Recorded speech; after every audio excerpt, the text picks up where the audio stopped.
পরের জেনারেশন আসলো সামুদ জাতি, তাদের নবীর নাম কি? সালেহ আলাইহিস সালাম। সালেহ আলাইহিস সালাম দাওয়াত দিলেন, তারা দাওয়াত কবুল করলো না। আল্লাহ পাক সালেহ আলাইহিস সালাম এবং তার সাথীদেরকে বাঁচালেন সামুদ জাতিকে বজ্রপাত, বিদ্যুৎ চমকায় না বিদ্যুৎ, এই বিদ্যুৎ দিয়ে পুরো সামুদ জাতিকে আল্লাহ পাক ধ্বংস করলেন। কিভাবে ধ্বংস করলেন জানেন? একবার খালি একটা শব্দ হয়েছে, বিকট এক শব্দেই শেষ। একটা বিকট শব্দ, ব্যাস এক শব্দের সবার জান চলে গেছে, জান কবজ হয়ে গেছে এক শব্দের মধ্যে। সামুদ জাতি শেষ। একটা জাতির নাম ছিল মাদিয়ান, কওমে মাদিয়ান। এই জাতির নবী ছিলেন শুআইব আলাইহিস সালাম। এই জাতির পাপ ছিল, তারা মাপে কম দিত। কি করত? আজকে যারা ব্যবসা করে মাপে কম দেন, সতর্ক হয়ে যাবেন। একটা জাতির উপর দুর্ভিক্ষ নেমে আসে তখন যখন ওই জাতি মাপে কম দেয়।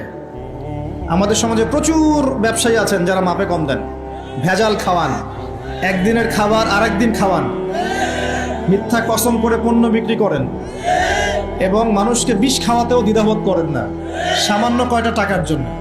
সামান্য কয়টা টাকার জন্য। কয়দিন আগে দেখলেন না, এই যে বিরিয়ানি একটা রেড করলেন, দেখেন নাই? ওই যে 2 গ্লাস খাওয়াচ্ছে, খান আপনারা খান, ওরা খাবে না, ওরা খাচ্ছে না। এরকম ব্যবসায়ীর সংখ্যা কি কম না বেশি? সবখানেই প্রতারণা। আমি এদিকে আসছি পরে ইনশাআল্লাহ। মানে শেষ জামানার সবচেয়ে বড় সমস্যাগুলোর মধ্যে একটা হচ্ছে বিশ্বাসহীনতা, প্রতারণা। এই জামানায় আমানত উঠে যাবে। কি উঠে যাবে? আমানত উঠে যাবে। আমানতদার ব্যক্তি খুঁজে পাওয়া যাবে না। নবীজি বলছেন ফোসকার মতো মনে হবে, ফোসকার মতো। গায়ে ফোসকা পড়লে যেমন 2-1টা দাগ থেকে যায়, এরকম আমানতদার ব্যক্তি রেয়ার খুঁজে পাওয়া যাবে। মানুষ বলবে অমুক গ্রামে একটা আমানতদার ব্যক্তি আছে, এত রেয়ার হয়ে যাবে। সবখানে প্রতারণা। ঢাকার মতো শহরে যারা আমরা থাকি, মানুষের চোখে মুখে গেলে অবিশ্বাস, খালি অবিশ্বাস। কেউ কাউকে বিশ্বাস করতে পারে না। কেউ যদি একটা ভিক্ষুক যদি এসে গ্লাসের মধ্যে নক করে বলে যে আমাকে 2টা টাকা দেন, আমি ভাত খাইনি 3 দিন, বিশ্বাস করতে কষ্ট হয় যে সত্যি সত্যি নিচ্ছে না মিথ্যা মিথ্যা নিচ্ছে। এত অবিশ্বাস এখন। তারপরে ভিক্ষারও সিস্টেম, বলে যে আমাকে একটা কম্বল কিনে দেন, বড় বড় ফিগার চাচ্ছে, বড় ফিগার। আমি শাড়ি কিনবো, আমি লুঙ্গি কিনবো, আর সবার কাছে এই কথা বলে বলে সে টাকা উঠাচ্ছে। পরে গিয়ে দেখেন ওই টাকার একটা অংশ সে মাশাআল্লাহ নষ্ট করে ফেলছে, আর একটা অংশ দিয়ে কি করছে জানেন? শুনলে অবাক হয়ে যাবেন। একটা কোলের বাচ্চাকে নিয়ে ভিক্ষা করছে। কোলের বাচ্চাটা সে হায়ার করে আনছে একজনের কাছে, ভাড়া নিয়ে আসছে। সেটা তার বাচ্চা না, অন্য কারো বাচ্চা ভাড়া নিয়ে আসছে, এবং সেই বাচ্চাটাকে ঘুমের ওষুধ খাইয়ে দেয়। কি খাইয়ে দেয়? ঘুমের ওষুধ খাইয়ে দেয়। ফিডারের সাথে অন্য কিছুর সাথে ঘুমের ওষুধ খাইয়ে দেয়। বাচ্চা ঘুমায়, আর বাচ্চাকে ফেলে রেখে সে বলে যে বাচ্চা অসুস্থ, চিকিৎসার জন্য টাকা দেন, চিকিৎসার জন্য টাকা দেন। মানুষ টাকা দিয়ে যায়, কেউ দেয় কেউ দেয় না, দিয়ে যায়। এই যে একটা টাকা হয় সারাদিন শেষে, বাচ্চা ঘুমিয়ে আছে, বাচ্চা ঘুমের ওষুধ খাওয়া। তারপরে এই বাচ্চাটার ওসিলায় যে টাকাগুলো সে আর্ন করলো হারাম পথে, এর একটা অংশ সে এই বাচ্চার আসল পিতা মাতাকে দিবে, দিয়ে বাকি অংশ সে সিন্ডিকেট করে খেয়ে ফেলবে। এটাও হয় ঢাকা শহরে। তাহলে এই যুগে আপনি কাকে বিশ্বাস করবেন? কিভাবে বিশ্বাস করবেন? কিভাবে বিশ্বাস করবেন? এটা অবিশ্বাসের যুগ চলছে। জনগণ সরকারকে বিশ্বাস করতে পারে না, সরকার জনগণকে বিশ্বাস করতে পারে না। সমাজ নেতা জনগণকে বিশ্বাস করতে পারে না, জনগণ সমাজ নেতাকে বিশ্বাস করতে পারে না। একজন ইমাম সাহেবকে মুসল্লি বিশ্বাস করতে পারে না, মুসল্লিকে ইমাম সাহেব বিশ্বাস করতে পারে না। কোনো কোনো ক্ষেত্রে একটা ওয়াজ মাহফিল হচ্ছে, ওয়াজ মাহফিলের আয়োজক কমিটিকে বক্তা বিশ্বাস করতে পারে না, বক্তাকে ওয়াজ মাহফিলের কমিটি বিশ্বাস করতে পারে। এমনও হয়েছে, ওয়াজ করে চলে গেছি, এমনও হয়েছে যে ওই যে খামের ভিতরে সব পাত্তি, কিছুই নাই। তো এরকমও যে হইতে পারে সেটা তো কল্পনা ছিল না। আসেন হুজুর দেখা যাবে, আসার পরে আর দেখার নাম নাই। কোনো কোনো মাহফিল হয়েছে এমন, মাহফিল সে নেমে গাড়িতে ওঠার পর মাহফিল কমিটির ফোন নাই, বন্ধ। কিভাবে বাসায় যাবো কোনো ফিকির নাই। তো প্রত্যেকটা ক্ষেত্রে প্রতারণা, প্রতিটা সেক্টরে, উপর থেকে নিচ সব জায়গায় প্রতারণা। এই যুগে আপনি আবার একটা মেয়েকে ভালোবাসতে যাচ্ছেন, ভাবছেন যে সে আপনার বিশ্বাস রক্ষা করবে, এখানেও প্রতারণা। দাঁড়ান আমি কন্টেন্ট হারিয়ে ফেলবো আর কি। ছেলেকে বাবা বিশ্বাস করতে পারছে না, বাবাকে ছেলে বিশ্বাস করতে পারছে না। দেখেন সন্তানের জন্যে, সম্পত্তির জন্যে ছেলে বাবাকে হত্যাও করেছে। এই যুগের ঘটনা। সম্পত্তির জন্যে ছেলে মাকে হত্যা করেছে। আমি উত্তরবঙ্গের একটা ঘটনা জানি, মাকে জবাই করে দিয়েছে সন্তান সম্পত্তির জন্য। স্বামী স্ত্রীকে বিশ্বাস করতে পারে না, স্ত্রীকে স্বামী বিশ্বাস করতে পারে না। হ্যাঁ, তো এই জামানার সবচেয়ে বড় সমস্যা হচ্ছে এই জামানা থেকে বিশ্বাস উঠে গেছে, কেউ কাউকে বিশ্বাস করতে পারে না। খেয়াল করে দেখবেন, ইভেন বাজারে যাচ্ছেন, বাজারে গেলে কেনাকাটা করছেন, একটা অবিশ্বাস সবার চোখে মুখে, না জানি ও আমাকে ঠকায় দেয় কিনা। কেউ যদি ভালো মতো এসে এক কাপ চাও অফার করে, ভাই আসেন চা খাই এক কাপ, বিশ্বাস করতে কষ্ট হবে, না জানি চা এসে যাবে কি খাওয়ায় দেয়। সব ক্ষেত্রে, প্রতিটা ক্ষেত্রেই একই অবস্থা। দেখেন ওই সমাজে ওই মাদিয়ান কওমের মধ্যে এই অবিশ্বাস ছিল, প্রতারণা ছিল, আর মানুষকে তারা মাপে কম দিয়ে ঠকাতো। যে সুন্নত এখন চলছে, এখনো সে কোরআন আল্লাহ পাক কেন নাজিল করছেন, কেন এত ইতিহাস বলছেন? কারণ শেষ জামানার এই উম্মতে মুহাম্মাদি সাল্লাল্লাহু আলাইহি ওয়াসাল্লামের মধ্যে এই সমস্ত সমস্যাগুলো আবার নতুন করে দেখা দিবে। এই কারণেই তো আল্লাহ পাক আমাদেরকে জানাচ্ছেন, আগে এটা হয়েছে, আগে এটা হয়েছে, আগে এটা হয়েছে, সতর্ক থাক। কেন কোরআনে বারবার মূসা আর ফেরাউনের কথা আসছে? 136 বার আছে নবী মূসা আলাইহিস সালামের কথা ফেরাউনের সাথে। এতবার কেন, যেখানে আমাদের নবীজির নাম মাত্র 4 বার? কেন এতবার? কারণ শেষ জামানায় উম্মতে মুহাম্মাদের সময়ে মূসা এবং ফেরাউনের সময় যা যা হয়েছিল এগুলোর পুনরাবৃত্তি হবে আবার। আল্লাহ পাক সচেতন থাকতে বলছেন। এই যুগেও কি নতুন করে ফেরাউনরা বের হয়ে আসে নাই? ফেরাউন এবং তার দলবল বানু ইসরাইলের উপরে যা করেছিল, এখন ইহুদিরা সেই মুসলিমদের উপর তাই করছে না? একই জিনিস ঘুরে ফিরে আসছে। এই কারণে আল্লাহ পাক আমাদেরকে সতর্ক থাকতে বলছেন, বারবার কোরআন এগুলো রিপিট করছেন। ইতিহাস কেন ব্যাখ্যা করছেন আল্লাহ পাক? বলে আসরি, সময়ের কসম, সময়কে মূল্যায়ন করেন, সময়ের পিছনের দিকে তাকিয়ে দেখেন সময় কত সময় চলে আসছে। এই কমে মাদিয়ান মাপে কম দিত। আমরা যারা ব্যবসা করি আল্লাহর ওয়াস্তে মাপে কম দিবেন না। একজন সৎ ব্যবসায়ী, আমি দুটো হাদিস শোনাই, আমি তাদেরকে ভালোবেসেই বলছি, ব্যবসায়ীদেরকে আমি ভালোবাসি, কারণ তারা অন্ততপক্ষে সুদের মধ্যে যাচ্ছেন না।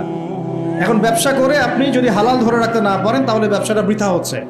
আল্লাহ পাক বলেছেন আহাল্লাহুল বাই'a ওয়া হাররামা রিবা, আল্লাহ পাক ব্যবসাকে হালাল করেছেন, সুদকে হারাম করেছেন। আপনি সুদ খাচ্ছেন না, ব্যবসা করছেন, আলহামদুলিল্লাহ। কিন্তু যদি আপনি মাপে কম দেন, মিথ্যা কসম করে পণ্য বিক্রি করেন, সিন্ডিকেট করেন, মাল ইচ্ছা করে মজুদ করে পরে দাম বাড়িয়ে দেন, এই যে 2 নম্বরে যদি করেন, আমানতের খেয়ানত করেন, তাহলে আপনাদের এই পাপের কারণে পুরো জাতির উপর দুর্ভিক্ষ নেমে আসবে। এটা হাদিস। আর যদি আপনি সৎ ব্যবসায়ী হতে পারেন, নবী সাল্লাল্লাহু আলাইহি ওয়াসাল্লাম বলেছেন, নবীদের সাথে, শহীদদের সাথে আপনার হাসর হবে ইনশাআল্লাহ। একজন সৎ ব্যবসায়ী নবীগণ, শহীদগণের সাথে ইনশাআল্লাহ তাআলা কিয়ামতের মাঠে হাসর করবে ইনশাআল্লাহ তাআলা। আমরা কি এটা চাই না? আর এক শ্রেণীর মানুষকে আমি ভালোবাসি, তারা হচ্ছেন পলিটিশিয়ান। কেন ভালোবাসি? কারণ তারা অ্যাটলিস্ট কাপুরুষতার পরিচয় না দিয়ে নিজের কাঁধে দায়িত্ব নিয়ে সমাজ সংস্কার করার চেষ্টা করছে। আমাদের সমাজে 2 ধরনের মানুষ আছে। এক, যারা খালি সমালোচনা করতে পারে, ভালো মন্দ কমেন্ট করতে পারে। আর এক শ্রেণীর মানুষ চ্যালেঞ্জ গ্রহণ করতে পারে, যে আমি চ্যালেঞ্জ নিয়ে এটাকে পরিবর্তন করব। এই 2 শ্রেণীর মানুষ পাবেন আপনি। এক, কোনো কাজের না, সারাদিন কমেন্ট করতে পারে, এটা ভালো না, এটা ভালো, এটা খারাপ, এটা এই, এটা সেই, এটা করতে হবে, ওইটা, মানে এদেরকে আমি নাম দিয়েছি করতে হবে গ্রুপ অফ ইন্ডাস্ট্রিজ। মানে করতে হবে, এটা করতে হবে, ওইটা করতে হবে, এটা করা উচিত, ওইটা করা উচিত। খুবই বুদ্ধিদীপ্ত মানুষেরা, কিন্তু কাপুরুষ। কারণ নিজেরা চ্যালেঞ্জ গ্রহণ করে এটা বিপদ ফেস করে সামনে যেতে পারে। আলেমদের ভুল ধরছেন, আপনি নিজে আলেম হচ্ছেন না কেন? আলেমদের অনেকের ভুল ধরছে, তো আপনি পড়াশোনা করে আলেম কেন হচ্ছেন না? সমাজ পরিচালনাকারীদের ভুল ধরছেন, সমালোচনা করছেন, তো আপনি সমাজ চালাচ্ছেন না কেন? রিস্ক নিচ্ছেন না কেন? দাঁড়ান, আসেন এখানে। আপনি পলিটিশিয়ানদের সমালোচনা করছেন, তাহলে আপনি পলিটিশিয়ান কেন হচ্ছেন না? আপনি ইকোনমিক সেকশনের মানুষদের সমালোচনা করছেন, আপনি কেন দায়িত্ব নিচ্ছেন না? কেন যোগ্যতা অর্জন করে, ঝুঁকি নিয়ে, চ্যালেঞ্জ গ্রহণ করে সমাজ পরিবর্তন করার রিস্ক নিচ্ছেন না কেন? তাহলে 2 শ্রেণীর মানুষ পাওয়া যায়। কিছু মানুষ শুধু কথাই বলতে পারে, আর কিছু মানুষ কাজ করে দেখায়। তো অ্যাটলিস্ট তারা কাজ করে দেখানোর জন্যে বা মানুষের ভালো করার স্বার্থে তারা একটা দায়িত্ব কাঁধে নিয়েছেন। হয়তো দায়িত্বের যে ইসলামাইজেশন বা ইসলামিক দায়িত্ববোধ, এটা তাদেরকে হয়তো বোঝানো যাচ্ছে না, এটা সমস্যা। কিন্তু যদি এই দায়িত্বটাকে ইসলামাইজড করে পালন করা যায়, সমাজের কল্যাণ না কল্যাণ। একজন দায়িত্বশীল ব্যক্তি তিনি যদি কোরআন সুন্নাহর মানদণ্ডে বিচার ফয়সালা করা শুরু করেন, সমাজে কি কল্যাণ হবে না অকল্যাণ হবে? তাহলে আমাদের দায়িত্ব তার কাছে দাওয়াত পেশ করা, যে কোরআন এবং সুন্নাহর মধ্যে এগুলো আছে, এগুলো মানবতার কল্যাণে, আল্লাহর ওয়াস্তে আপনি এগুলো ইমপ্লিমেন্ট করেন, ইনশাআল্লাহ তাআলা সমাজের কল্যাণ। এটা আমাদের দায়িত্ব, শেষ। বাকিটা তার উপরে। তো এখন ভালোবেসেই বলি, একটা হাদিস আছে 7 শ্রেণীর মানুষকে আল্লাহ রাব্বুল আলামিন তার আরশের ছায়ায় ছায়া দিবেন। হাদিসটা শুনেছেন তো? 7 শ্রেণীর মানুষকে আল্লাহ পাক তার নিজের আরশের ছায়ায় ছায়া দিবেন, মানে তারা জান্নাতে যাবে ইনশাআল্লাহ। এই 7 শ্রেণীর প্রথম শ্রেণী হচ্ছে ন্যায়পরায়ণ শাসক। ন্যায়পরায়ণ শাসক, যাদেরকে আল্লাহ পাক শাসন ক্ষমতা দিয়েছেন, তারা যদি সমাজে ন্যায় বিচার প্রতিষ্ঠা করে, ইনশাআল্লাহ তারা আরশের ছায়া ছায়া পাবে। অতএব সব জায়গা থেকেই দিনের খেদমতে কাজ করার সুযোগ আছে কি নাই? আল্লাহ পাক আমাদের সবাইকে দিনের জন্য কাজ করার তৌফিক দান করুন। যে যেখানে আছি সেখান থেকে কাজ করার তৌফিক দান করুন। প্রিয় ভাইরা, এভাবে ইতিহাস বলতে থাকলে রাত 1টা বাজবে। শর্ট করছি, ঈসা আলাইহিস সালামের যুগে আসেন, ওখানে একই সুন্নত দেখবেন। অল্প মানুষ ইসলাম কবুল করেছে, আল্লাহ পাক তাদেরকে বাঁচিয়েছেন। বেশিরভাগ করে নাই, তাদেরকে আল্লাহ পাক ধ্বংস করে দিয়েছে। নবী মুহাম্মদ সাল্লাল্লাহু আলাইহি ওয়াসাল্লামের যুগে আসেন, আবু জাহেল, আবু লাহাব, উতবা, সাইবা, এদেরকে আল্লাহ পাক কিন্তু ধ্বংস করে দিয়েছেন। আর নবী সাল্লাল্লাহু আলাইহি ওয়াসাল্লাম তার সাহাবীদেরকে আল্লাহ পাক সম্মানিত করেছেন।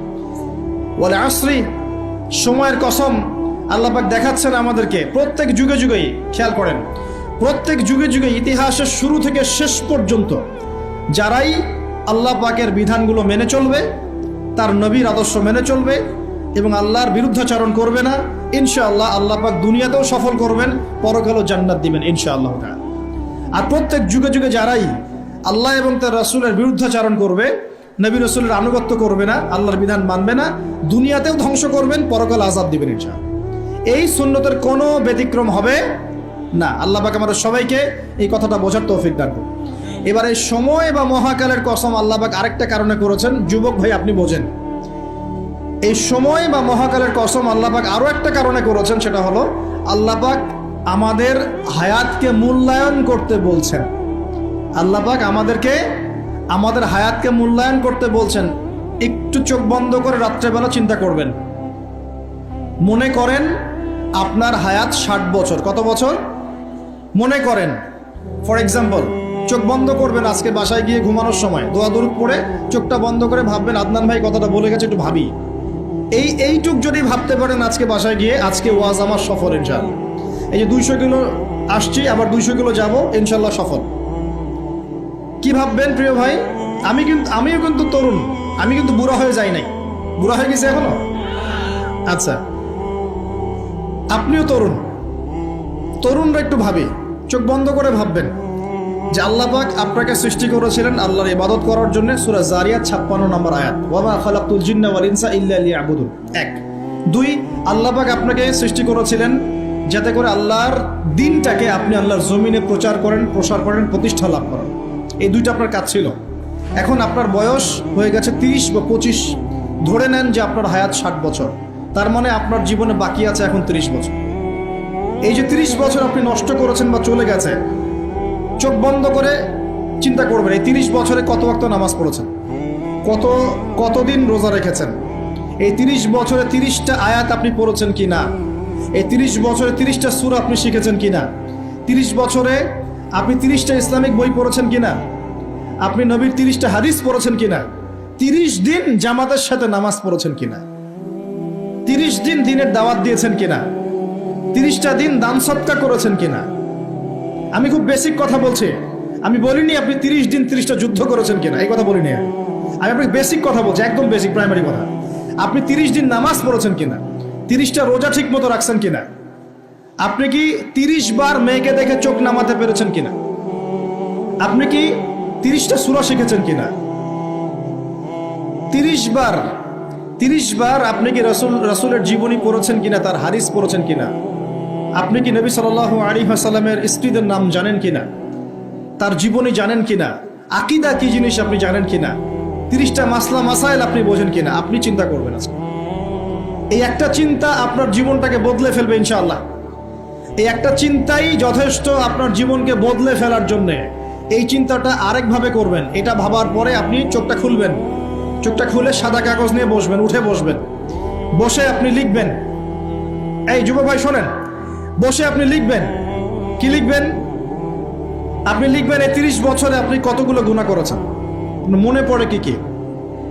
হয়তোবা, আমি দোয়া করি যেন এমনটা না হয়, তবে হয়তোবা আপনি খুঁজে পাবেন এই 30 বছরে আপনি বেনামাজি ছিলেন, হয়তোবা। দাঁড়ান, 2 আপনি হয়তো দেখবেন আপনি অনেক দিন রমজানের রোজা রাখেন নাই, আপনি দেখবেন হয়তো আপনি দান সৎকা তো করেন নাই, রিক্সাওয়ালাকে থাপ্পড়ও দিয়েছেন। আপনি হয়তো দেখবেন যে হলে সিট বুকিং এর জন্য হকি স্টিক নিয়ে মারামারি করেছেন। আপনি হয়তো দেখবেন যে 30 বছরে 30টা মেয়ের সাথে সম্পর্ক করা শেষ। আপনি হয়তো দেখবেন যে আপনি অলরেডি পতিতলায় ভিজিট করে চলে আসছেন। আপনি 30 দিন, এই 30 বছরে 30 বার কমপক্ষে এই মাদকের আসরে বসেছিলেন, এবং 30 বছরের বহু সময় আপনি অনলাইনে নষ্ট করেছেন, পর্নোগ্রাফি দেখে নষ্ট করেছেন, গোপনে পাপ করেছেন, হ্যাঁ, আরো অনেক কিছুই করেছেন। আপনি হয়তো এটা খুঁজে পাবেন। মিথ্যা বলেছেন, প্রতারণা করেছেন, মাপে কম দিয়েছেন, অন্যের উপর অত্যাচার করেছেন। আপনি আপনার যৌবনকে কাজে লাগিয়ে, এই শক্তিটাকে কাজে লাগিয়ে আপনি ইসলামের বিরুদ্ধাচরণ করেছেন, হয়তো এটাও পাবেন। এই একটা চিন্তা যদি করতে পারেন, এখন আপনার সামনে এখন রাস্তা দুটা। আপনার বাকি বয়স আছে এখন 30 বছর, বলে আসলে সময়ের কসম, আপনার সময়, আপনার জীবনের সময়টাকে মূল্যায়ন করতে হবে। সময়ের কসম, হয় যদি আমার 30 বছর বাকি থাকে, এখন এই বাকি যে আছে কি না আমিও জানি না, কেউ জানে? অনিশ্চিত পরীক্ষার হল, কেউ জানে না খাতা কখন কেড়ে নেওয়া হবে। আর এটা কারাগারের জীবন, মানে কারাগারে বসে কেউ নিজের মন গড়া পদ্ধতিতে চলতে পারে না, যেরকম রুটিন সেরকম চলতে হয়। কারাগারের জীবনে বসেই আপনি সুদ খাচ্ছেন, কারাগারে বসেই ঘুষ খাচ্ছেন, কারাগারে বসেই জেনা করছেন, কারাগারে বসেই বেনামাজি থাকছেন, কারাগারে বসেই হোয়াটসঅ্যাপে মেসেঞ্জারে মেয়েদের সাথে প্রেম করছেন, কারাগারে বসে। এটা কারাগারের জীবন। কারাগারের জীবন যদি বাকি থাকে আর 20-30 বছর, আপনার সামনে এখন রাস্তা তিনটা। এক, আপনি কি গতানুগতিক যেভাবে চলেছেন সেভাবেই শেষ করবেন জীবনটা? যদি শেষ করে দেন, তাহলে পৃথিবীর ইতিহাস থেকে আপনার নাম একদিন মুছে যাবে। আপনি একাই কবরে শুয়ে থাকবেন, আপনার আত্মা ইল্লিনে না গিয়ে সিজ্জিনে চলে যাবে। পৃথিবীর কোনো মানুষ আপনাকে মনে রাখবে না, আপনি একাই আযাব ভোগ করতে থাকবেন, কেউ আপনাকে বাঁচাতে আসবে না। শেষ। এবং এই আযাব একবার শুরু হলে কোনোদিনও শেষ হবে না, কোনোদিনও না। কবরেও, হাসরেও, বারজাখেও এবং আপনার জাহান্নামেও। এটা একটা অপশন। 2 নম্বর অপশন, আপনি নিজেকে সংশোধন করলেন, সংশোধন করে গতানুগতিক মুসলিম হলেন। গতানুগতিক মুসলিম কেমন? হ্যাঁ, তওবা করেছি, এখন আমি মাশাআল্লাহ 5 ওয়াক্ত নামাজ টুকটাক পড়ার চেষ্টা করি, আমি মিথ্যা কথা বলি না, আমি হালাল খাওয়ার চেষ্টা করি, হ্যাঁ, আমি পার্ট টাইম কিছু দাওয়াতি কাজ করি, এবং আমি আমার পরিবার নিয়ে সুখে শান্তিতে বসবাস করার চেষ্টা করছি। আমি কোনো ঝুঁকির মধ্যে যাই না, ঝুঁকিতে যাই না। মানে আমি সৎ কাজেও আদেশ করি, কিন্তু ঝুঁকিতে যাই না। মানে কোনো কিছু, এমন কোনো কিছু করি না যাতে আমার উপর কোনো বিপদ আসবে, এটাতে আমি যাই না। এটা গতানুগতিক মুসলিম চলছে। আর একটা হচ্ছে সমাজ পরিবর্তনকারী মুসলিম। এরা কেমন? এরা নিজেরা তো জ্ঞান অর্জন করেই এবং জ্ঞান অনুযায়ী আমলও করে, তারা সৎ কাজে আদেশও করে, একই সাথে অসৎ কাজে নিষেধও করে। সত্যটাকে নির্ভীকতার সাথে, সাহসিকতার সাথে, হিকমার সাথে সবার সামনে উপস্থাপন করে, আল্লাহর কাছে দোয়া করে এবং সমাজটাকে পরিবর্তন করে ফেলার চেষ্টা করে। এরা হচ্ছে আহসান, সবচেয়ে উত্তম শ্রেণী। কিভাবে বললাম উত্তম শ্রেণী? নবীজি বলছেন তোমাদের সামনে একটা জামানা আসবে, এটাও শেষ জামানা হাদিস।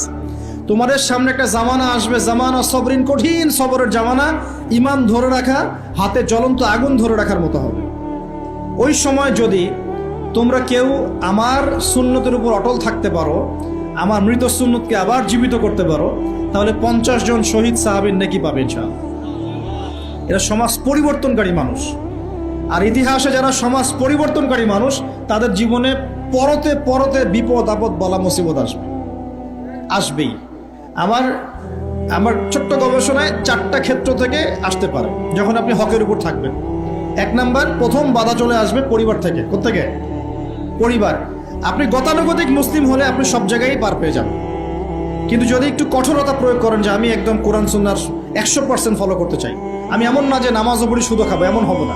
আমি নামাজও পড়বো, শুধু খাবো না, আমি রোজাও রাখবো, আমি যাকাতও দিব, আমি হজ উমরাও করবো, আল্লাহর বিধানের প্রতি শ্রদ্ধাশীল থাকবো, চেষ্টা করবো ইসলামটা প্রসার করার প্রতিষ্ঠার চেষ্টা করবো। তখন আপনার প্রথম বাধা আসবে পরিবার থেকে। দাড়ি রাখছো কেন? দাড়ি রাখলে তোমাকে এরকম লাগে। হ্যাঁ, তুমি টাকটির উপরে কাপড় কেন পরলে তোমাকে অমন লাগে। আগে তো গিটার বাজাইতা, আগে তো গান গাইতা, আগে মেয়ে নিয়ে থাকতা, ভালো ছিল। এখন কেন সারাদিন বই নিয়ে পড়ে থাকো, ইসলামিক বই নিয়ে পড়ে থাকো, নামাজ নিয়ে পড়ে থাকো? হ্যাঁ, কি পরিবর্তন হলো! বাবা মার টেনশন, এখন পিতামাতার টেনশন। কেউ এরকম অ্যাডভার্টাইজ বানিয়ে টিভিতে দেখাচ্ছে, এগুলা দেখেন নাই? আগে ছেলে ভালো ছিল, হঠাৎ করে কি পরিবর্তন হয়ে গেল। হ্যাঁ, সুবহানাল্লাহ। আল্লাহর পথে ফিরে আসা মানুষের ক্রাইটেরিয়া এগুলো মেনশন করে করে বলছে, এইগুলো দেখা গেলে যোগাযোগ করবেন স্থানীয় কর্তৃপক্ষের সাথে, ওই ছেলের মধ্যে সমস্যা আছে। আস্তাগফিরুল্লাহ, আস্তাগফিরুল্লাহ।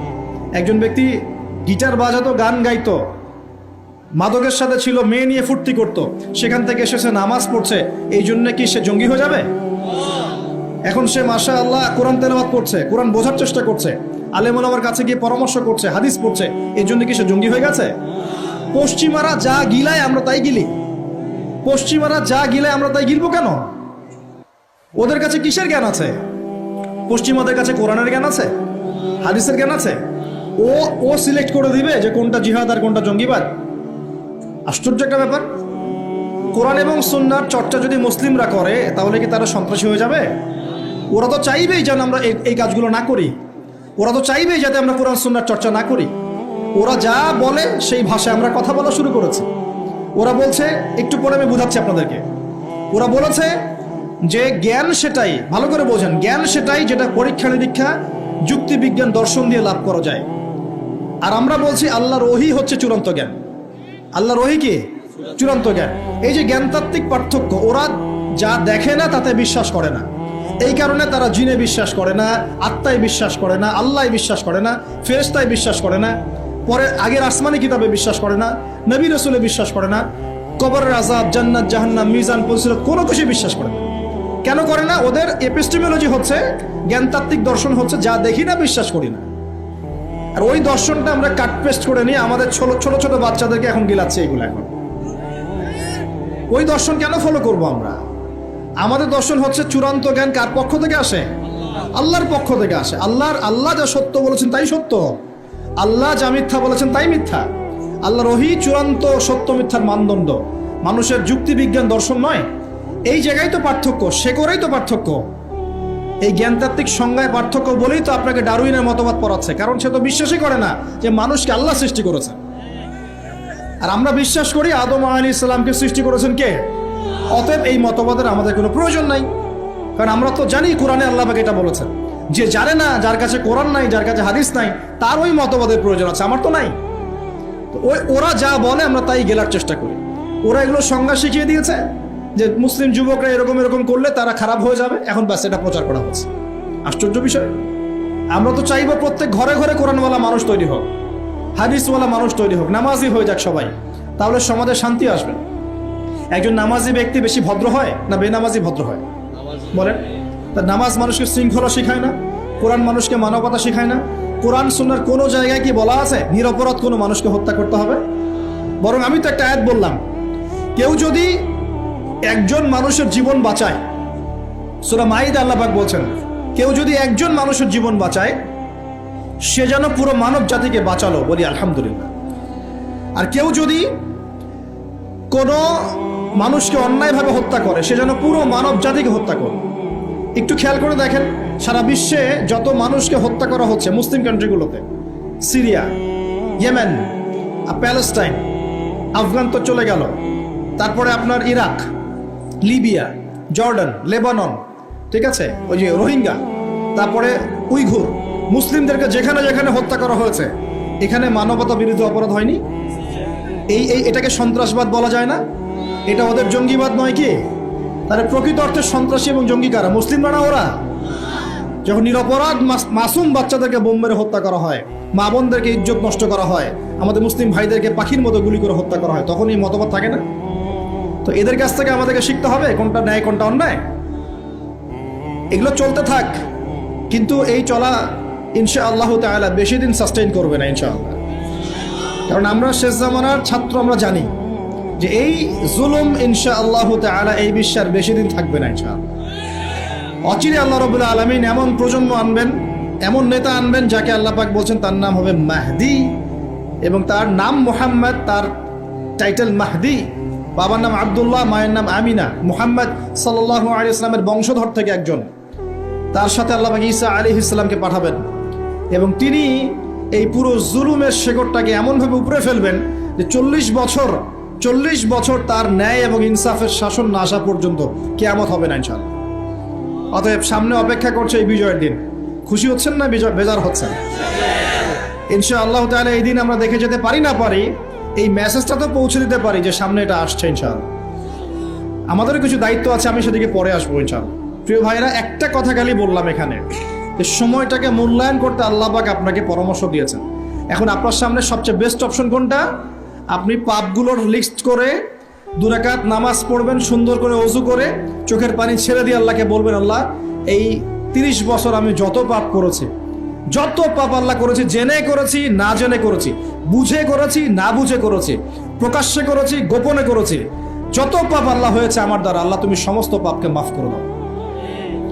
বলবেন আল্লাহুম্মা গফিরলি মা কদ্দামতু ওয়া মা আখারতু ওয়া মা আসরারতু ওয়া মা আ'লানতু ওয়া মা আনতা আ'লামু বিহি মিন্নি আনতাল মুকদ্দিম ওয়া আনতাল মুআখির ওয়া আনতা আলা কুল্লি শাইইন কাদির। এটা একটা দোয়া। অথবা বলবেন আল্লাহুম্মা আনতা রাব্বি লা ইলাহা ইল্লা আনতা খালাকতানি আনা আবদুকা ওয়া আনা আলা আহদিক ওয়া ওয়া'দিকা মাস্তাতা'তু আউযু বিকা মিন শাররি মা صنعت أبوء لك بنعمتك علي وأبوء بذنبي فاغفر لي فإنه لا يغفر الذنوب إلا أنت। এটাও পারেন না, বলবেন اللهم إني ظلمت نفسي ظلما كثيرا فاغفر لي مغفرة من عندك وارحمني إنك أنت الغفور। এটাও পারেন না, বলবেন ربي اغفر لي ربي اغفر لي। এটাও পারেন না, বলবেন ربي اغفر وارحم وأنت خير الراحمين ربي اغفر وارحم وأنت خير الراحمين। আমার সাথে বলেন রব্বি গফির ওয়ারহাম ওয়া আনতা খায়রুর রাহিমিন। এতটুকু অন্তত বলবেন, বলে চোখের পানি ছেড়ে দিয়ে আপনি তওবা করবেন ইনশাআল্লাহ তাআলা। আল্লাহ পাক কি বলছেন শোনেন। আল্লাহ পাক বলছেন সূরা ফুরকানের শেষের দিকে, আল্লাহ পাক বলছেন ইল্লা মান তাবা, যে ব্যক্তি তওবা করে ফিরে আসবে, ওয়া আমানা এবং ঈমান নিয়ে আসবে, ওয়া আমিলা আমালান সালিহান এবং শতামল সম্পাদন করা শুরু করবে, মানে এরপর আর খারাপ কাজ করবে না, বাকি জীবন ভালো কাজ করবে। আল্লাহ পাক বলছেন উলাইকা আল্লাযীনা উলাইকা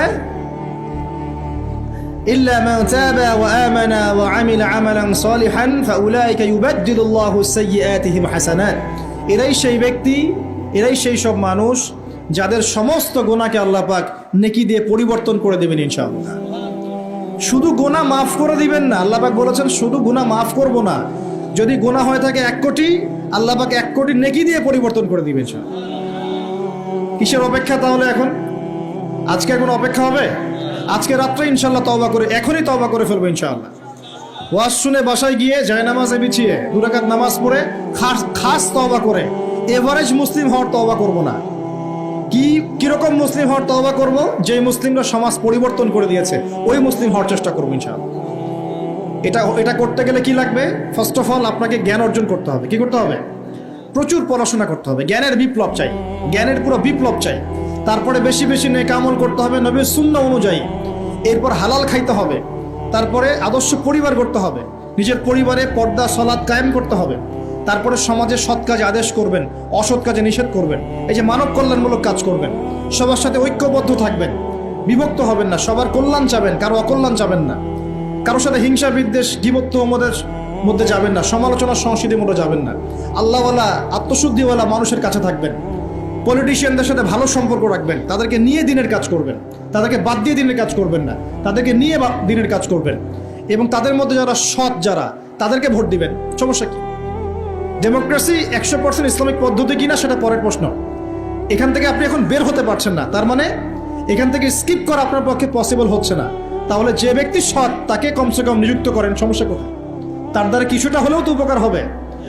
মানে নাই মামার চেয়ে তো কানা মামা ভালো নাকি? খেলাফত তো কায়েম করতে পারছেন না, পারছেন? তাহলে যে পদ্ধতির মধ্যে তুলনামূলক কিছু সৎ মানুষ আছে ওই মানুষগুলোকে নিয়ে আসেন, সমস্যা কোথায়? ইনশাল্লাহ তারাও দিনের জন্য কাজ করবে। আমরা একটা ঐক্যবদ্ধ জাতি হিসেবে বিশ্বের বুকে মাথা তুলে দাঁড়াবো ইনশাআল্লাহ।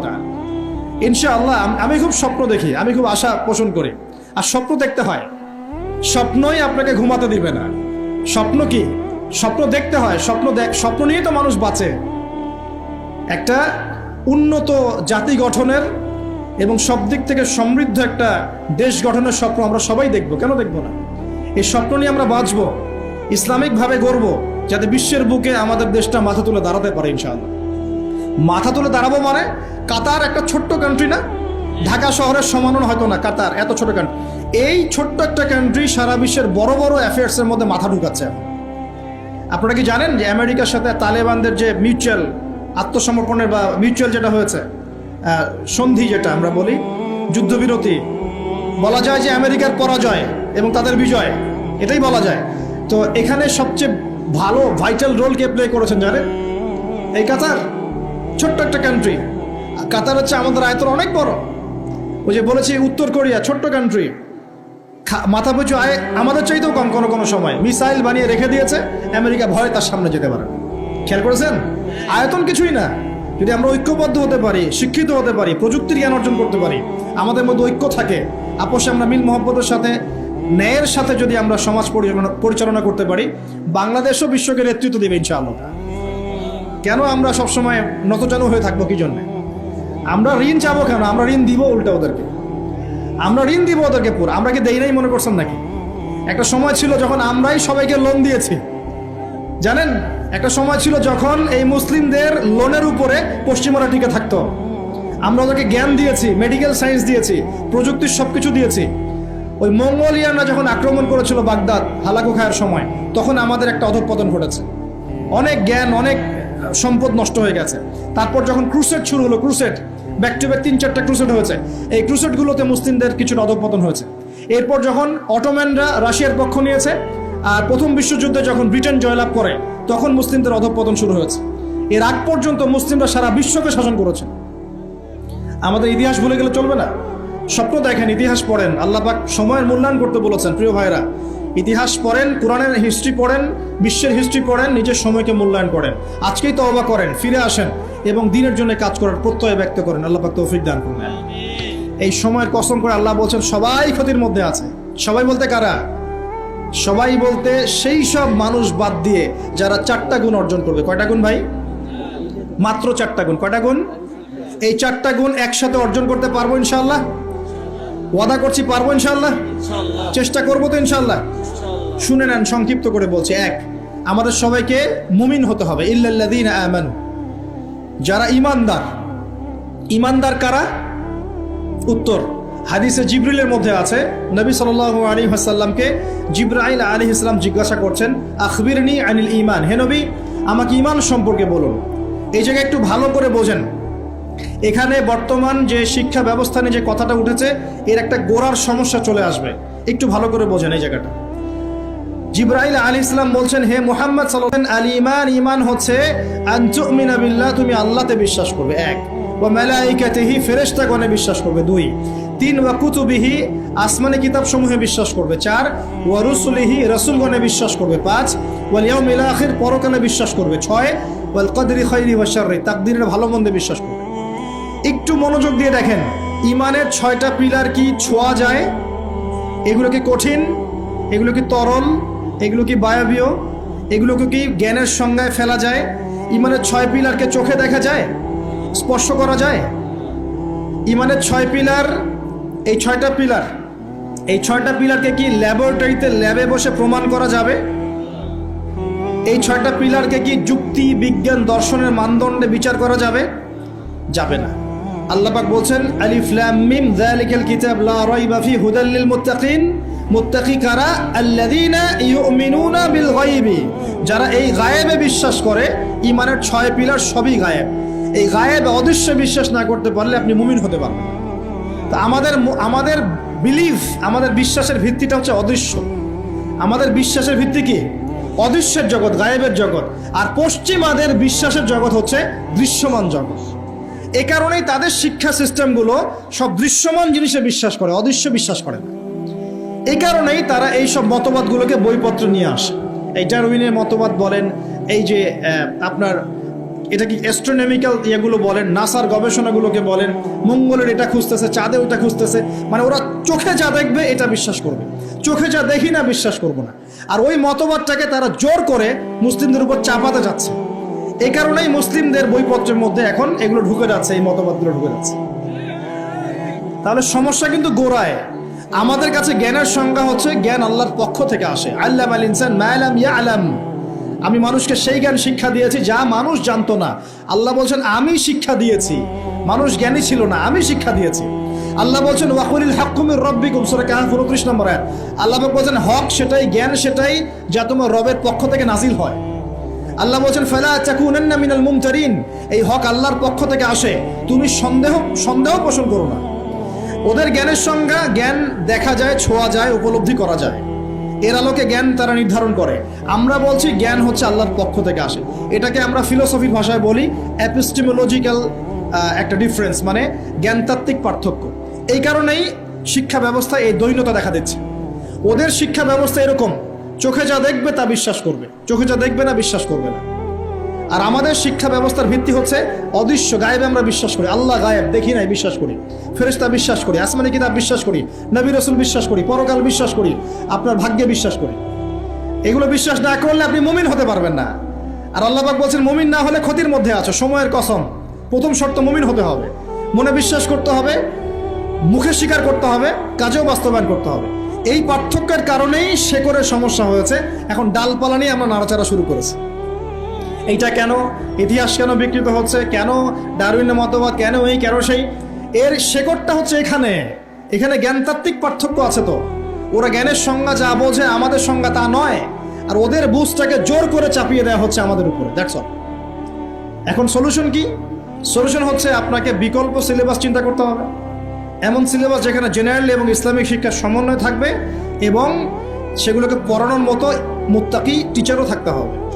এরকম ইনস্টিটিউশন থাকতে হবে, বা যেগুলো আছে সেগুলোর মধ্যে নতুনত্ব, সিলেবাসে নতুনত্ব এনে, সংস্কার এনে ইনপুট করতে হবে, অথবা উপরের লেভেল থেকে কোনো উদ্যোগ গ্রহণ করলে ইনশাআল্লাহ সমস্যা সলভ হয়ে যাবে। আর আমরা আশা করি আমাদের ঊর্ধ্বতন কর্তৃপক্ষ যারা আছেন তারা জোর করে আমাদেরকে এগুলো চাপিয়ে দিবেন না ইনশাআল্লাহ। আমরা আশা করি তারা এগুলোর ব্যাপারে সচেতন হবেন এবং এই অনইসলামিক শিক্ষাগুলোকে আমাদের সোনামণিদের বই থেকে দূর করবেন ইনশাআল্লাহ। বিশ্বাস করেন, একটা বছর সময় লাগবে না, 1 বছর লাগবে না ইনশাআল্লাহ। 1 বছরের মধ্যে পুরো শিক্ষা সিস্টেমকে ঢেলে সাজানো সম্ভব।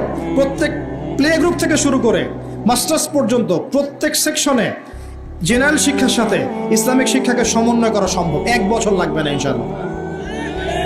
এই সৎ উদ্যোগ যদি কেউ নিতে পারে, আমি দোয়া করি আল্লাহ পাক তৌফিক দান করুন, পুরো জাতির জন্য কল্যাণকর হবে ইনশাআল্লাহ। আমার ছেলে ডক্টর হবে, হাফেজে কোরআনও হবে ইনশাআল্লাহ, কি সমস্যা? হতে পারবে না? আমার ছেলে পলিটিশিয়ান হবে, সমাজকে নেতৃত্ব দিবে, সে আলেমও হবে ইনশাআল্লাহ, কি সমস্যা? একজন ইমাম সাহেব, মুফতি সাহেব, তিনি অর্থনীতির জ্ঞান রাখবেন, কি সমস্যা? কোনো সমস্যা? একজন মুহাদ্দিস মুফতি যারা ফারেগ হয়ে বের হচ্ছেন তারা বিশ্ব রাজনীতি সম্পর্কে জ্ঞান রাখবেন, কোনো সমস্যা? সবকিছু আমাদের পড়াশোনা করতে হবে, তারপরে আমরা যে যা সেকশন ভাগ করে নিব ইনশাআল্লাহ আযজা ওয়া জাল। সাহাবীদের পক্ষ থেকে কোনো দলিল প্রমাণ নাই এরকম যদি কোনো আমল কেউ করে, এরকম কোনো আকীদা কেউ পোষণ করে, সেটা হবে বেদাতি আমল, বেদাতি আকীদা। বোঝা যাচ্ছে কথা? বেদাতি আমল আকিদায় কেউ লিপ্ত থাকলে তার আমল কবুল হবে না, তার আমল কবুল হবে না। তার আমলকে আল্লাহ পাক ধুলো বানিয়ে দিবেন, হাউজে কাউসারের পানি পাবে না, নবীজি সুহকান লিমান গায়্যারা বা'দি বলে তাড়িয়ে দিবেন এবং জাহান্নামে যেতে হবে। বেদাত যে করে সে তো অপরাধী, যে বেদাতিকে সম্মান পর্যন্ত করে তার উপর আল্লাহ পাক লানত করেছেন, ফেরেশতা লানত করবে। কথা বুঝতে পারছেন? মান আহদাসা হাদাসান, কেউ যদি কোনো বেদাত করে, আও আওয়া মুহদিসান, নিজে বেদাত করে না কিন্তু বেদাতিকে আশ্রয় দেয় বা সম্মান প্রদর্শন করে, ফাআলাইহি লানাতুল্লাহি ওয়া মালাইকাতিহি ওয়ান নাসি আজমাইন, তার উপরে আল্লাহ, ফেরেশতা, পুরো মানব জাতির অভিশাপ বর্ষিত হবে বলে নাউযুবিল্লাহ। অন্য হাদিসে আছে সে যেন ইসলামকে ধ্বংস করার ব্যাপারে সাহায্য করবে। অতএব এই স্রোতে গা ভাসাবেন না, স্রোতে গা ভাসিয়ে দিবেন না। যে আমলের দলিল আছে, প্রমাণ আছে, এগুলোই আমলে সালেহ। যেগুলো দলিল প্রমাণ নাই, মানুষ বানিয়ে নিয়েছে, এগুলো আমলে সালেহ নয়, এগুলো করলে উল্টা গুনাহ হবে। নবীজি বলছেন একটা হাদিসে যে ফামান রাগিবা আন সুন্নতি ফালাইসা মিন্নি, কেউ যদি আমার সুন্নত থেকে মুখ ফিরিয়ে নেয় সে আমার উম্মতের অন্তর্ভুক্ত না। কুল্লু বিদআতিন দালালা, প্রত্যেকটা বেদাত ভ্রষ্টতা, ওয়া কুল্লু দালালাতিন ফিন্নার, প্রত্যেক ভ্রষ্টতার পরিণাম হবে জাহান্নাম। যে আমলটা করবেন চেক করে দেখবেন দলিল প্রমাণ আছে কি নাই। এখন যদি দেখেন সমাজের সব মানুষই বেদাত করে, আপনি কি করবেন? এখন বলবেন সামাজিকতার খাতির আমিও করি, তাহলে ওই সমাজ যদি জাহান্নামে যায় আপনাকেও যেতে হবে। নাউযুবিল্লাহ। ইসলাম সামাজিকতা দেখে চলে না, ইসলাম চলে কোরআন এবং হাদিস দেখে। সুন্নত সামাজিকতার ধার ধারে না, সুন্নত ধার ধারে দলিলের। দলিল আছে কিনা, প্রমাণ আছে কিনা, নবী করেছেন কিনা, সাহাবী করেছেন কিনা, ইমামদের থেকে প্রমাণ আছে কিনা, আমরা সেটা দেখব। প্রমাণ নাই, দলিল নাই, যত টাটকা মজার মুখরোচক মনে হোক না কেন, সবাই করুক না কেন, আপনার করা যাবে না, করলে বেদাত হয়ে যাবে। আল্লাহ পাক বোঝার তৌফিক দান করুন। আর বেদাত তো করবেনই না, বেদাতিকে সম্মানও করবেন না। বেদাতিকে ট্রল করতে করতেই তো ভাইরাল হয়ে গেছে, ট্রল করতে করতে মজা করতে করতেই তো ভাইরাল হয়ে গেছে। এই তো সমস্যা আমাদের, আল্লাহ পাক বোঝার তৌফিক দান করুন, আমিন। আরেকটা বিষয় হলো ওয়াতাওয়াসাউ বিল হক, যারা পরস্পরকে হকের দাওয়াত দেয়। আচ্ছা, হকটা কি? এখন হকের সংজ্ঞা সূরা কাহাফের 29 নম্বর আয়াত আছে। কোন আয়াতে? কোন সূরা বলেন? সূরা কাহাফ কত নম্বর আয়াত? 29। সূরা বাকারাতেও আছে, সূরা কাহাফে আল্লাহ আছে। আল্লাহ বলেছেন, আল্লাহ পাক বলেছেন হকটা কি? ওয়াকুল হাক্কু মির রাব্বিকুম, বাস শেষ। হে নবী বলে দিন, হক সেটাই যা তোমার রবের পক্ষ থেকে নাজিল হয়। হকটা কি? যা তোমার রবের পক্ষ থেকে নাজিল হয়। বলেন তো রবের পক্ষ থেকে কি নাজিল হয়েছে? কোরআন এবং তার ব্যাখ্যা কি আছে? হাদিস। যখন তাওরাত নাজিল হয়েছিল সেটা কি হক ছিল? ছিল। যখন তাওরাত নাজিল হয়েছে তখন সেটাও হক ছিল। যখন ওটাকে বিকৃত করা হয়েছে তারপর আল্লাহ পাক জাবুর নাজিল করেছে দাউদ আলাইহিস সালামের উপরে। এই জাবুর যখন নাজিল হয়েছে তখন জাবুরই হক ছিল। যে জাবুর মানতো না সে কাফের হয়ে গিয়েছিল, যে জাবুর মানতো সে মুসলিম ছিল। এরপর ইনজিল এসেছে জাবুর বিকৃত হওয়ার পরে। ইনজিল যখন এসেছে ইনজিলই হক ছিল। ইনজিল যে মেনেছে আল্লাহ পাক তাকে মুসলিম বলেছেন, সেও মুসলিম ছিল। যে ইনজিল মানে নাই সে কাফের হয়ে গিয়েছিল। ইনজিলকে বিকৃত করার পরে আল্লাহ পাক দিয়েছেন কি? সর্বশেষ আসমানি কিতাব আল কোরআনুল কারীম এবং তার ব্যাখ্যায় নবীর সুন্নাহ, হাদিস নবী সাল্লাল্লাহু আলাইহি ওয়াসাল্লাম। এই কোরআন এবং সুন্নাহকে মিলেই ইসলাম। এই ইসলাম হচ্ছে একটা কমপ্লিট কোড অফ লাইফ, জীবনের সব ক্ষেত্রে সমাধান আছে। এখন এই হকটার দাওয়াত আল্লাহ পাক দিতে বলছেন। তাহলে দাওয়াতটা কিভাবে শুরু করব? আগে জ্ঞান অর্জন করব, নিজে আমল করব, নিজের উপর প্রতিষ্ঠা করব, আমার পরিবারে প্রতিষ্ঠা করবো, আমার নিকটস্থ আত্মীয়দেরকে দাওয়াত দিব, আমার বন্ধু মহলে দাওয়াত দিব, আমার বান্ধবীদেরকে, আপনার বান্ধবীদেরকে দাওয়াত দিবেন। আপনার বান্ধবী মানে মেয়েদেরকে বলছি আর কি, আপনাকে বলছি না, বোনদেরকে বলছি। আপনারা আপনাদের বান্ধবীদেরকে দাওয়াত দিবেন, আপনারা বন্ধুদেরকে দাওয়াত দিবেন। এই যুগে সবাইকে কমপক্ষে পার্ট টাইম দায়ী হতে হবে। সবাইকে কমপক্ষে পার্ট টাইম দায়ী সবাইকে হতে হবে। আপনি নামাজ পড়ছেন, নামাজের দাওয়াত দেন। আপনি দান সৎকার করেন, দান সৎকার দাওয়াত দেন। আপনি সুদ খাচ্ছেন না, আপনি দাওয়াত দেন ভাই সুদ খায়েন না। যেগুলো স্পষ্ট সেগুলোর দাওয়াত আপনি দিবেন। ইখতিলাফি মাসআলাগুলোকে নিয়ে ব্যস্ত হবেন না। ইখতিলাফি মাসআলাগুলোকে নিয়ে ব্যস্ত হলে উম্মাহ বিভক্ত হয়, ফাটল সৃষ্টি হয়। আল্লাহ পাক আমাদের সবাইকে হকের দাওয়াত দেওয়ার তৌফিক দান করুন। এরপরে যদি আল্লাহ পাক আরো বড় ক্ষমতা দেন তখন আরো বড় পরিসরে আমরা দাওয়াতি কাজ করবো ইনশাআল্লাহ তাআলা। শুরুটা হবে ব্যক্তি জীবন থেকে। আল্লাহ পাক আমাদের সবাইকে ব্যক্তি জীবন পরিবর্তন করার তৌফিক দান করুন। আমাদের পারিবারিক জীবন পরিবর্তন করার তৌফিক দান করুন। আমাদের সমাজকে পরিবর্তন করার তৌফিক দান করুন। আমাদের রাষ্ট্র নেতাদেরকে আল্লাহ পাক হেদায়েত দান করুন, আমরা দোয়া করি। সবশেষ কথা, ওয়াতাওয়াসাউ বিস-সাবর, যারা সবরের উপর থাকবে এরা ক্ষতিমুক্ত থাকবে। হকের সাথে সবরের কথা কেন? এর জন্য একজন নবীর কথা বলাই যথেষ্ট। তারপরে আমি কয়েকজনের কথা বলছি। নূহ আলাইহিস সালাম, নাম শুনেছেন? নাম শুনেছেন? কত বছর দাওয়াত দিয়েছেন? কত বছর? 950 বছর। কত বছর? 950 বছর তিনি দাওয়াত দিয়েছেন মানুষকে। তাও আল্লাহ তার ভাষায় বলছেন সূরা নূহের মধ্যে, তিনি বলছেন ইন্নী দাআউতু কওমি লাইলা ওয়া নাহারা। তিনি বলছেন নূহ আলাইহিস সালাম, হে আল্লাহ, আমি দিন রাত মানুষকে দাওয়াত দিয়েছি। দিন রাত, দিন আমি যে 1 ঘন্টা 1.5 ঘন্টা ওয়াজ করলাম এমন না, দিন রাত মানুষকে দাওয়াত দিয়েছি আমি। ওয়ালাম ইয়াজিদহুম দুআই ইল্লা ফিরারা, আমার দাওয়াত শুনে মানুষ খালি পালিয়ে গেছে, পালিয়ে গেছে। মানুষ আমাকে পাগল বলেছে। মরুভূমির মধ্যে জাহাজ বানাচ্ছ, মানুষ পাগল বলেছে, কটাক্ষ করেছে, গালি দিয়েছে, হত্যার চেষ্টা করেছে। আল্লাহ, আমি দিন রাত মানুষকে দাওয়াত দিয়েছি। শেষমেশ তিনি এতটাই দুঃখ ভরাক্রান্ত মন নিয়ে দোয়া করছেন, তিনি বলছেন রব্বি লা তাযার আলাল আরদি মিনাল কাফিরিনা দাইয়ারা। আল্লাহ 950 বছর দাওয়াত দিয়েছি, এই কয়টা মানুষ ইসলাম কবুল করেছে। আল্লাহ, তুমি এই পৃথিবীতে কোনো কাফেরকে আর বাকি রেখো না, আযাব দিয়ে ধ্বংস করে দাও। তিনি বলছেন রব্বি আন্নী মাগলুবুন ফান্তাসির, সূরা কমারের মধ্যে আছে। তিনি বলছেন আল্লাহ, আমি পরাজিত হয়ে গেছি, আমাকে সাহায্য করো, আমি আর পারছি না। কোন পর্যায়ে গেলে একটা মানুষ এই কথা বলতে পারে? আমরা তো 2 দিন 4 দিন দাওয়াতি কাজ করে হাবশায় যাই। এক ভাইকে নামাজের দাওয়াত দিয়েছি 3 দিন, নামাজ পড়ে না, বলছি তোর দ্বারা হবে না, আশা শেষ করে ফেলি, আশা পোষণ করি না। হ্যাঁ, পরিবারে স্ত্রী কথা শোনে না, 1 বছর সবর করেছি, তালাক দাও তালাক দাও, চলবে না, এরকম মনে করি আমরা। ঠিক আছে, সন্তানকে দাওয়াত দিই, কথা শোনে না, সন্তানকে আমরা ত্যায্য পুত্র করে ফেলছি। অনেক অধৈর্য আমরা মুসলিমরা, খুব আবেগী হয়ে গেছে এখন আমরা, আর অধৈর্য হয়ে গেছে। সবর করতে হবে। আমাদের নবীজির 23 বছর লেগেছে। কত বছর? 23 বছরে আল্লাহর নবীকে মানুষ হত্যার চেষ্টা করেছে 16 বার, গালি দিয়েছে 15টা। যে মানুষটাকে সবাই বলতো আল আমিন আস সাদিক, সেই মানুষকে মানুষ বলা শুরু করেছে কাযযাব, সাহের, জাদুকর, এই মিথ্যাবাদী, হ্যাঁ, ঐক্য বিনষ্টকারী ইত্যাদি। তাকে দেশ থেকে বের করে দিয়েছে, তায়েফবাসী রক্তাক্ত করেছে, কত নির্যাতন করেছে। উটের নাড়ি ভুড়ি চাপিয়ে দিয়েছে সেজদারত অবস্থায়, গলায় চাদর দিয়ে ফাঁস দিয়েছে আমাদের নবীকে। উহুদের মাঠে আঘাত করেছে মাথার মধ্যে। কই নবী সাল্লাল্লাহু আলাইহি ওয়াসাল্লাম তো অধৈর্য হন নাই, ছেড়ে দেন নাই, ময়দান ত্যাগ করেন নাই। আমরা তো অল্পতেই কেন অধৈর্য হয়ে যাই? হাজার হাজার মানুষ আসবে চলে যাবে, কিন্তু দ্বীন ইসলাম থেকে যাবে ইনশাআল্লাহ। একসময় ভালো থাকবে, কখনো খারাপ থাকবে, কখনো বেগবান হবে, কখনো একটু মন্থর হবে, দিন এগিয়ে যাবে ইনশাআল্লাহ। একজন আসবে, হয়তো তাকে মেরে ফেলা হবে, আরেকজন আসবে ইনশাআল্লাহ। একজন আসবে, তাকে সরিয়ে দেওয়া হবে, আরেকজন আসবে ইনশাআল্লাহ। 100 আলেম আছেন, 100 আলেমের মৌত হবে, আরো 100 আলেম আসবে ইনশাআল্লাহ। দিন থেমে যাবে না কখনো ইনশাআল্লাহ, এগিয়ে যাবে। একটা পয়েন্ট দেখেন, নূহ আলাইহিস সালামের বাড়িতেও শান্তি ছিল না। কিরকম?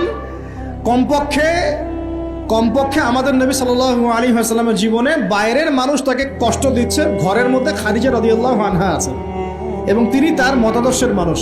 বাসায় গিয়ে তিনি খাদিজা রাদিয়াল্লাহু আনহার সাথে সুখ পাচ্ছেন, শান্তি পাচ্ছেন, কারণ স্ত্রী তার পক্ষে আছেন। স্ত্রী তার পক্ষে আছেন, তাকে সাপোর্ট দিচ্ছেন, তাকে টাকা পয়সা দিচ্ছেন, অর্থ সম্পদ ব্যয় করছেন, তাকে পিছন থেকে একটা মমতা, ভালোবাসা দিচ্ছেন না? আর বেচারা নূহ আলাইহিস সালামের ঘরে স্ত্রীও তার কথা শুনছেন না। এটা কি জানেন? তার স্ত্রী পর্যন্ত ঈমান নিয়ে আসছে না। তিনি বাসাতেও গিয়েও বাইরের পরিবেশ ফেস করছেন। যাদের বাড়িতে দাজ্জাল স্ত্রী আছে তারা জানে আমার কথার মানে কি। কথা কি বুঝতে পারছেন? অনেক ভুক্তভোগী আছে না এখন?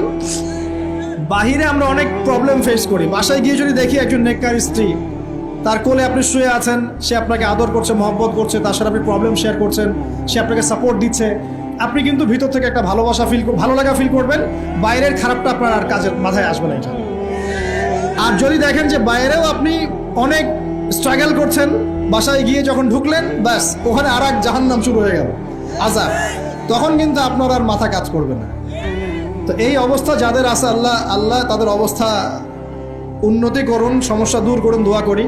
যাদের এই হতভাগা যারা আছেন তারা জানেন যে এরকম সমস্যা হলে কিরকম কষ্ট হয়।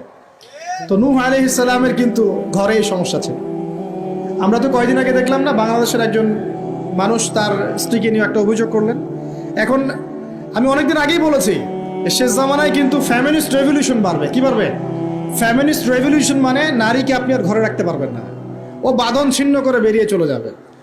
ও সম অধিকার, নারী অধিকার, বিভিন্ন স্লোগান দিয়ে কোনো ক্ষেত্রে দেখবেন পুরুষের উপরে এসে টেক্কা দেওয়ার চেষ্টা করবে।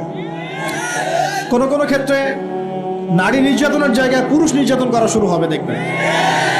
তো এগুলো কিন্তু দিন দিন বাড়ছে, ডিভোর্স বাড়ছে। ম্যাক্সিমাম ফ্যামিলিগুলো এখন অলমোস্ট, অনেক ফ্যামিলি, ম্যাক্সিমাম তো বলতে পারবো না, অনেক ফ্যামিলির মধ্যেই এই সমস্যাগুলো দেখা যাচ্ছে। এখানে স্ত্রীর ভূমিকাও যেমন থাকতে হবে, স্বামীর ভূমিকাও থাকতে হবে। আমরা স্ত্রীদের প্রতি কোমল হব, এটাও ঠিক আছে। একই সাথে স্ত্রীকেও রিকোয়েস্ট করতে হবে যে আপনাকে আপনার স্বামীর সম্মান বুঝতে হবে। একটা সংসার টিকে থাকে শুধু ভালোবাসার ভিত্তিতে না, একটা সংসার টিকে থাকে বিশ্বাসের ভিত্তিতে। কিসের ভিত্তিতে? সংসারে বিশ্বাস থাকতে হবে, আমানতদারিতা থাকতে হবে, পরস্পর সম্মানবোধ থাকবে, শ্রদ্ধাবোধ থাকবে, একে অপরের প্রবলেম শেয়ার করতে হবে। এটা জরুরি না যে আপনাকে বুঝতে হবে আপনার স্বামীর সমস্যা, আপনি তার সমস্যা বুঝবেন না, এরকম স্বার্থপর চিন্তা করলে তো হবে না। সবসময় আপনাকেও তাকে বুঝতে হবে, সেও আপনাকে বুঝবে। খালি চিন্তা করবেন যে আমাকে সে কেন বোঝে না, তাহলে তো সমস্যা। আপনাকেও তো তাকে বুঝতে হবে। উভয়কে উভয়ের জায়গায় ছাড় দেওয়ার মানসিকতা না রাখলে সংসারগুলো টিকবে না। এখন সংসারগুলো ভেঙে যাচ্ছে। প্রিয় ভাইরা, একটা পয়েন্ট থেকে এখানে চলে আসছি যে নূহ আলাইহিস সালামের সংসারে কিন্তু এই সমস্যাটা ছিল। তার স্ত্রী কিন্তু ঈমান নিয়ে আসে নাই। এবং সূরা তাহরিমের মধ্যে আল্লাহ পাক বলেছেন যে জাহান্নামীদের সাথে নূহ আলাইহিস সালামের স্ত্রী এবং লূত আলাইহিস সালামের স্ত্রীও জাহান্নামে যাবে না।